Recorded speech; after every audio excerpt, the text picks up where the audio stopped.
Attack on Titan has officially reached its epic conclusion, marking the end of an era and bringing Eren's tumultuous journey to a close. Determined to travel through life first class, we witnessed Eren's unwavering conviction to reclaim his birthright, the freedom to explore the world as he so wishes and liberate his people from monstrous titans. His transformation from a weak and vulnerable young boy to a strong and determined soldier was a testament to his resilience and inner strength, ultimately leading to his gradual descent into darkness, madness, and eventual demise in the arms of the one he loved. The curtains draw close on Eren Yeager, the last hope of humanity, the avenger of Elia, final inheritor of the founding Titan, Attack Titan, and the Warhammer Titan, rightful progenitor of freedom, the liberator of Paradis Island, and slayer of Titans. Wait a minute. I feel like I'm having amnesia and deja vu at the same time. I think I've forgotten this before.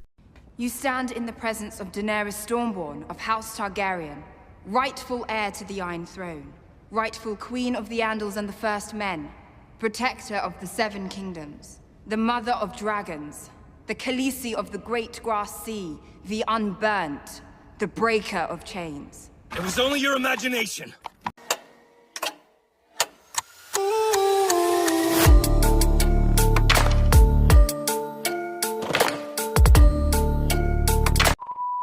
Now, before y'all get your panties in a bunch, no, I'm not saying Attack on Titan's finale was bad, or at least as bad as Game of Thrones Season 8. I doubt anyone could have performed that. I loved this finale. It was, for the most part, for me, satisfying. But that doesn't mean it was perfect, and I do have a few grievances. So, first things first, second things never, let me talk about the good stuff. Despite the controversy surrounding his character arc, Eren's journey is the most captivating exploration of the ramifications of ambition and power mixed with the human capacity for good and evil. That even the most noble intentions can be corrupted when one comes to wield too much power, leading to dire consequences. I think the revelation that Eren was a slave to his pursuit for freedom was interesting and yet tragic for his character at the same time. His story coming full circle, wrapped in unforgiving and cruel irony. It's no mystery that there's no such thing as absolute freedom, not in the real world, and definitely not in the world of Attack on Titan. In order to actually achieve that, it would mean trampling on someone else's freedom. It's anarchist, it's insurgent, nihilistic, that kill or be killed mindset that ultimately consumed Eren. The message to be drawn here is also quite simple and is explained perfectly by Armin during his conversation with Zeke in the past. Live in the moment and appreciate the little things. While it's important to look ahead, you can't always be in control of everything. If you can't let it go, then it's not worth having. Eren being stuck in this loop where he experiences everything everywhere all at once could be symbolic of his mindset. That inability to let go, focusing too much on either avenging the past and the retribution to follow, instead of taking a moment to bask in the sea, enjoy some ice cream, and be fascinated by the technological wonder that is a car. Instead, life is just one damn thing after another for him. Truly a tragic character. I honestly felt really bad for the guy. While Eren represented the nihilistic and solve problems with violence nature of humanity, Armin served as the counterpoint to that. Armin is by far my favorite, second favorite character from Attack on Titan. I particularly enjoyed his conversation with Zeke as it served as the culmination and validation of his ideology. Just talking things out. His talk with Zeke was an ideological clash that's often at the helm of what leads to wars, showcasing the power of communication and Armin's longing to understand his enemy's perspectives whilst also relaying his own. This understanding then allows for a more empathetic and strategic approach. With that, he manages to find common ground even with Zeke, who experiences such intense existential nihilism that he started to believe that life was essentially an STD. And even with Eren, who was too far gone at that point to reconsider his destructive plan. Armin really is the true hero and MVP of Attack on Titan in my opinion, because he embodies the best aspects of humanity, and that is compassion, leadership, strength, and accountability. I also loved the action sequences in this finale. They were intense, fluid, strategic, symbolic, and the emotional stakes were high and provided closure of various plot threads. Witnessing all the former 9 Titan shifters, present and past, fighting together and against each other was definitely hype for me. Okay then, on to my issues with this finale.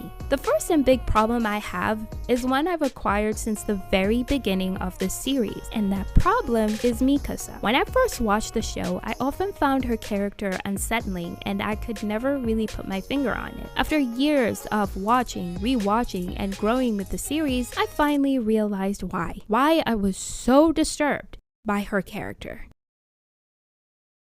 Mikasa's feelings for Eren are not love. It's trauma bonding and codependency. Trauma bonding is often described as a strong emotional attachment between an person and their formed through repeated cycles of where infrequent reinforcement of rewards and punishments create strong emotional bonds that are difficult to change. I know what you're thinking. Eren never hurt Mikasa, except for that one time, of course. However, this type of trauma bonding is actually regarded as the extreme, like the one experienced by the founder Ymir. There's other types that affect relationships which might not seem so obvious, but where trauma bonding is definitely an issue. Dr. Abby Medacalf, I hope I'm pronouncing that right, presents that you might not realize you're suffering from unhealed trauma and thus resulting in you trauma bonding in your relationship. She also goes on to state that trauma can impact your ability to cope and function in a healthy way. Thus, trauma bonding then arises from the need to attach to others to survive. It's basically a dysfunctional attachment, a bond that a survivor of some kind of trauma then feels towards another person. This is definitely what I started to suspect with Mikasa. From a young age, she witnessed her parents get brutally unalived right in front of her. Eren, being the one who saved her, became her anchor in a world that seemed to be filled with fear and violence. Not to mention, she also witnessed her foster mom get unalived while she was still just a child. Mikasa's unhealthy attachment to Eren is evident in her constant need to pamper, coddle, and overprotect Eren. She often even disregards her own well-being, prioritizing him over everything and everyone else, including her own personal growth. While it's natural to care deeply for someone, her infatuation and fixation went beyond healthy boundaries, and this is why for the longest time I found her character to be so frustrating. It didn't help that I couldn't tell if the show was doing this on purpose or if it thought this was perfectly normal until the finale. Mikasa being revealed as the key that would free Ymir from her unhealthy devotion to King Fritz was not just mind-blowing for me, but a long-awaited moment of relief. By paralleling Mikasa and Ymir, the show was finally acknowledging that Mikasa's attachment to Eren was equally as unhealthy as Ymir's devotion to King Fritz. Thank you, thank you, thank you so much, Attack on Titan. Thank you, Isayama. And then this happened. そんなのやだ。ミカサに男ができるなんて。一生俺だけを思っててほしい。俺が死んだ後もしばらく10年以上は引きずっててほしい。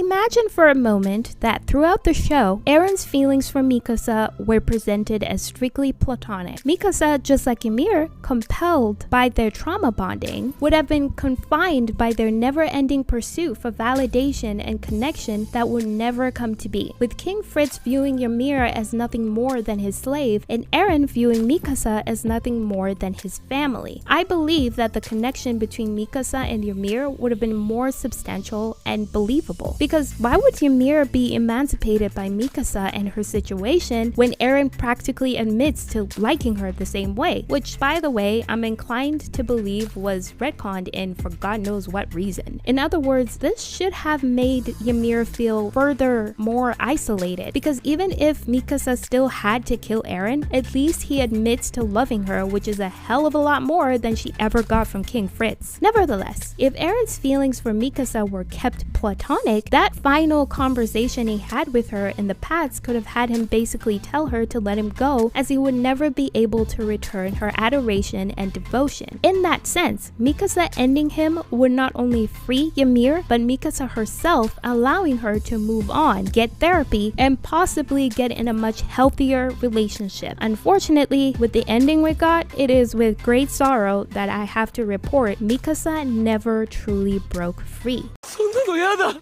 ミカサに男ができるなんて一生俺だけを思っててほしい。俺が死んだ後もしばらく10年以上は引きずっててほしい。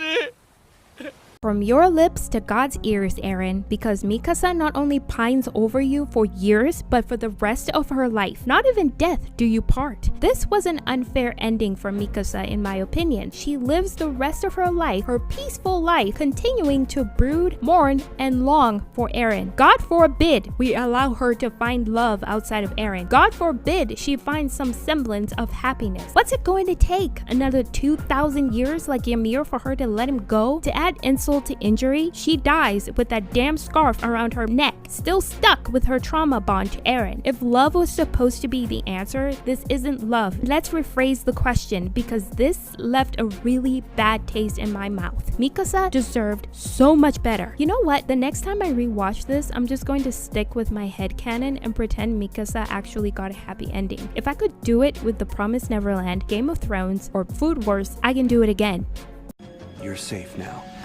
There's no war in Ba Sing Se. The other problem I had with the finale isn't something as frustrating as my issues with Mikasa, but something I wanted to see nonetheless, and that is some closure on some of the ensemble cast's arcs. Even if time constraints were an issue, I would have accepted still shots at the very least. I would have loved to see Jean's dream come true, where he lives in a cushy apartment, drinking the finest booze with a wife and kid. I wanted to see Connie reunite with his mother, another cute relationship goals moment between Armin and Annie. I'd have taken these still shots in the end credits over Mikasa's depressing ending, but I digress. The Survey Corps becoming international ambassadors for parody was alright. I'll take it. I'm already tired. Now, audience reception. It has been fair from what I've observed. Some loved it, some didn't think it lived up to their expectations, and others, yeah, just the usual gratuitous hissy fits. I've seen some interesting questions floating around though, such as where the hallucinogenia parasite thing came from and what exactly it was. Well, when I first saw this thing and how it worked, for some reason I immediately thought of the green branded brute sack, sometimes called the zombie parasite. I know about it because I used to watch a lot of Animal Planet and Nat Geo Wild as a kid. I know, weird, don't judge. We all liked weird things as kids. Anyway, it freaked me out at the time, so I'm just going to describe it without any footage because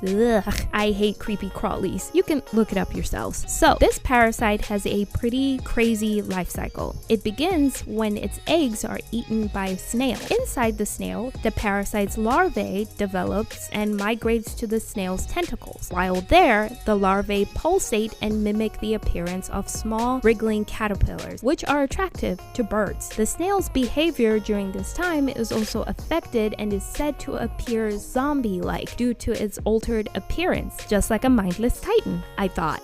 Oh my god, no way! The bird eats the tentacles and the parasite completes its life cycle by reproducing in the bird's guts, releasing the eggs through the bird's droppings. The snails then eat it and the cycle continues. I just assumed this was the inspiration because maybe part of me wanted it to be, so I didn't ask any further questions. It's just a parasite? Okay, got it. Moving on. Next, there were some people who thought Eren should have completed the rumbling. First of all, that's messed up. There is absolutely no justification for genocide. Secondly, you only feel that way because the story has followed parody, Eren and friends, their experiences and struggles, so of course you're going to be biased and think it's okay for everyone else to just perish. Yet those people, including the ones Eren unalived, had their own stories, struggles, and experiences as well. On top of that, they didn't know the people people of Paradis the way we do and only knew to fear them. They didn't deserve to die for that. I shouldn't even have to explain why genocide is bad. It's bad. It's just pure evil, period. And lastly, even if Eren succeeded in obliterating everyone outside the walls, like this comment explains, the remaining people of Eldia would eventually fight each other anyway. It's human nature. Another question I saw floating around was about the Wall Titans. Some people were wondering what happened to them after Ymir took away Titan abilities. Did they revert back to humans, or did they just die and dissipate? I also would like an answer to this question. And finally, this one is my personal question. Maybe I missed something, but it's aforementioned that Eren took out 80% of the population. However, Eren leading the charge is ultimately defeated while he's still on one continent. Does the planet in the Attack on Titan universe have one continent that everyone lives on? Did I miss something? Someone explain, please. I'm a bit slow. The final episode of Attack on Titan undoubtedly had its strengths, such as its emotional impact, visual spectacle, and character developments and closure. However, it did fall short with some character choices and left some lingering unanswered questions. Though not perfect, overall, at least to me, it was a moderately satisfying ending. And don't worry, Eren, I'm probably going to continue to pine over this show and rewatch it for the next 10 years at least. Guarantee it.